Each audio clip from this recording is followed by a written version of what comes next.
Hey friends, it's Rabbi Jenny Solomon here at Beth Meyer Synagogue on this week of Parshat Ki Tetzei.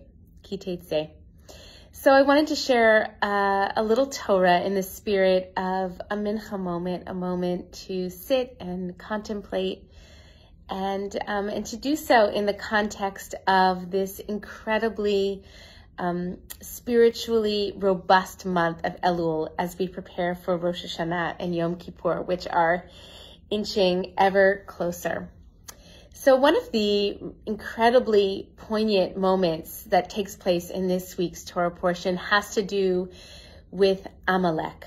So Amalek is known as sort of the arch enemy of the Jewish people. Just to jog your memory, as the Israelites were wandering through the wilderness, they met many enemies, but the tribe of Amalek did something especially evil in that as they attacked the Israelites, they attacked from the back, meaning that instead of sort of fighting the front lines, the people who were the most capable and sort of equal fighters, they attacked the most vulnerable among the community, right? The children, the people who were infirm, the people who did not have the same kind of physical strength and capacity.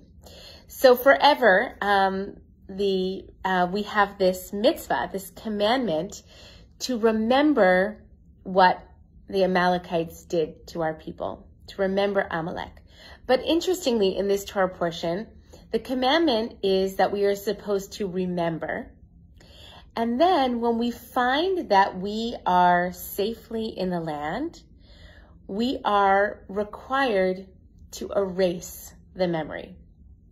So it's a little bit paradoxical, right? It's confusing to understand. How can it be that we are both supposed to remember and forget at the same time? So I don't have only one answer. Of course, it's another one of those situations of two Jews, three opinions. In my case, I have about five.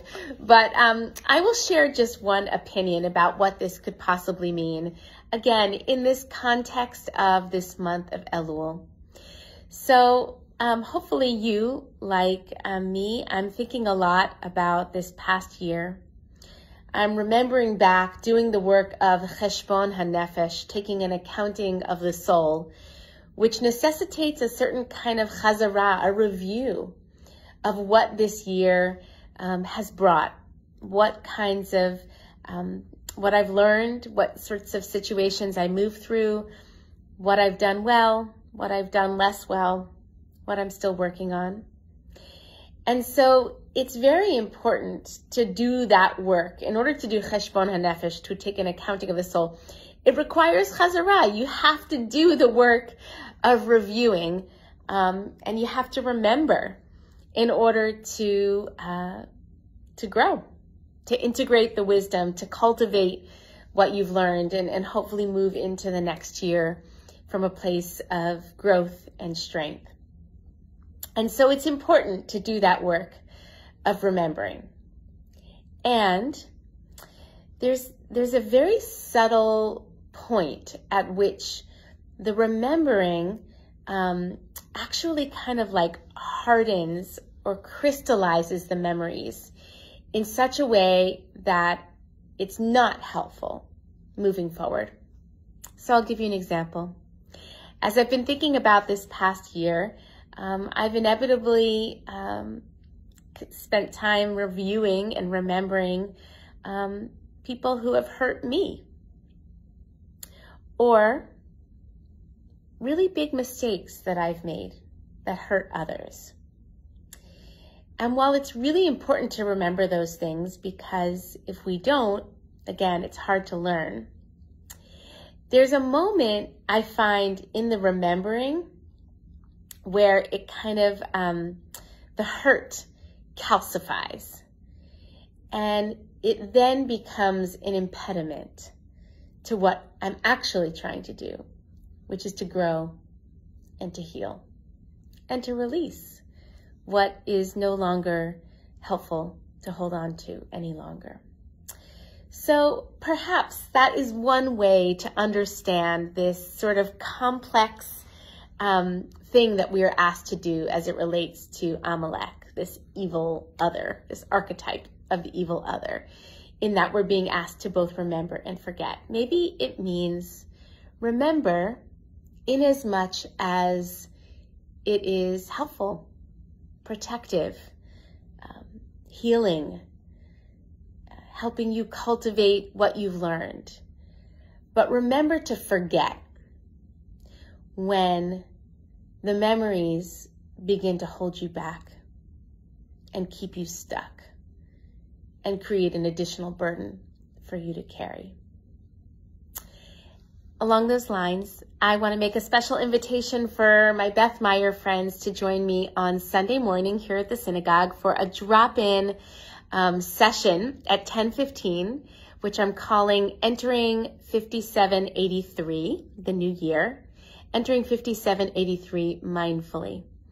So many of us, this is a very busy time of year, and it's tempting to just sort of show up in our seats on Rosh Hashanah and Yom Kippur.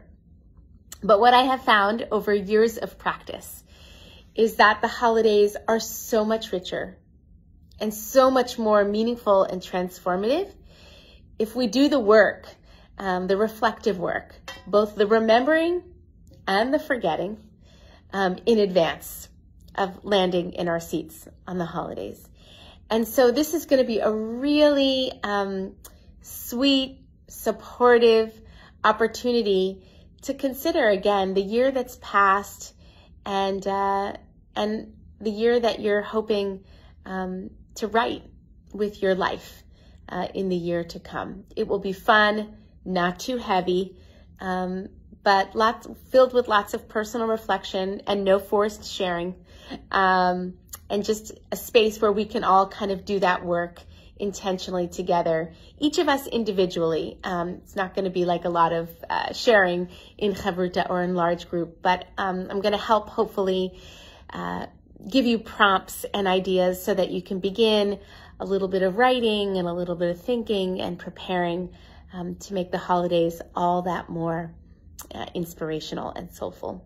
All right. Have a great rest of the week, everyone. Hope to see you on Sunday. Peace. Shalom.